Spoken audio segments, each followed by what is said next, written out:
So para maka-attract tayo ng more customers sa supermarket natin, I think we should stick to an overall theme for the whole thing.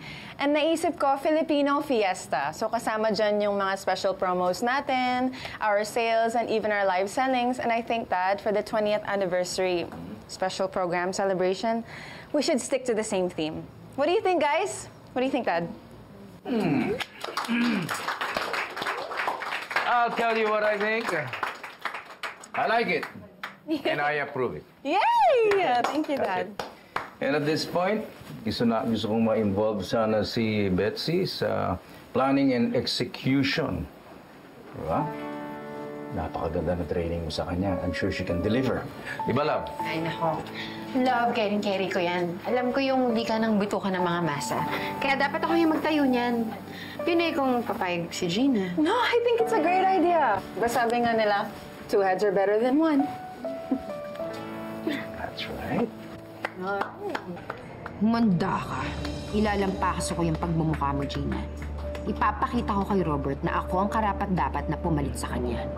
Kung feeling mo mas maganda at mas magaling ka, well, you're not feeling well.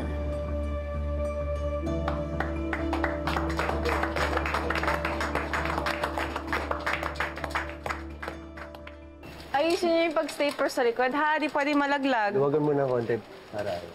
Kailangan ganyan, okay? Okay. Yo! Alright. Oh, mahal. Hawakan niya, baka malaglag siya. Oh, sige, mahal. Kami na bahala ni Maki dito. Partner, yung ex mong parang Disney princess, pabanjing-banjing ng hiling artista. Tingnan mo to si Gina, kanina pa kilos ng kilos. Tapos tayo, nag-extend na ng OT para lang matapos to. Tapos siya, standing and sitting pretty.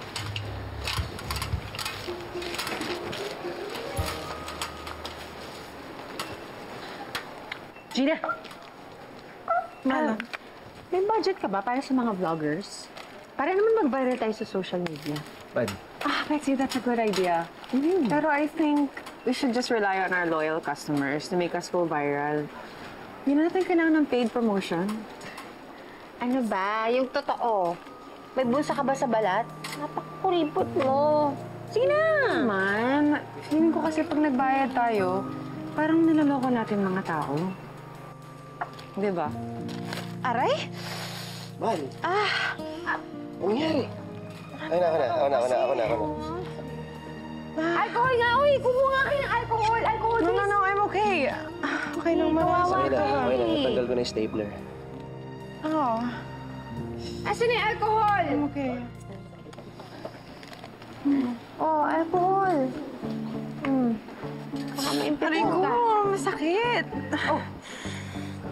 Kulang yan. Ow. Mahal, pag-aating gabi na, umuwi na tayo. Patagal mo na hindi nakasama yung anak natin dahil sa promo na to.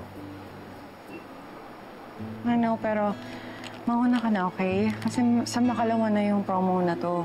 Ayoko maramdaman ng suppliers and customers natin na napilay tayo dahil nagkasakit si Daddy. Okay? Sakit pa? Wala na dugo. Sige na, ako na bahala kay Gina. Miss ka na, Gerald. Hindi ko iiwan yung asawa ko. Mahirap na. Baka may mangyari pa sa kanya. Samahan mo nga ako, hugasan ko na lang.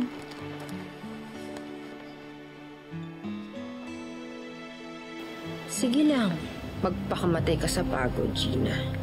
Lahat ng tinatrabaho mo, lahat ng hirap mo at sinasakripisyo mo, sisiguraduhin ko na ako lahat ang aani niyan. Ma'am, tutulong ba kayo dito? Sabi niyo kasi kanina sa amin na tutulong kayo. Ha? Sorry po.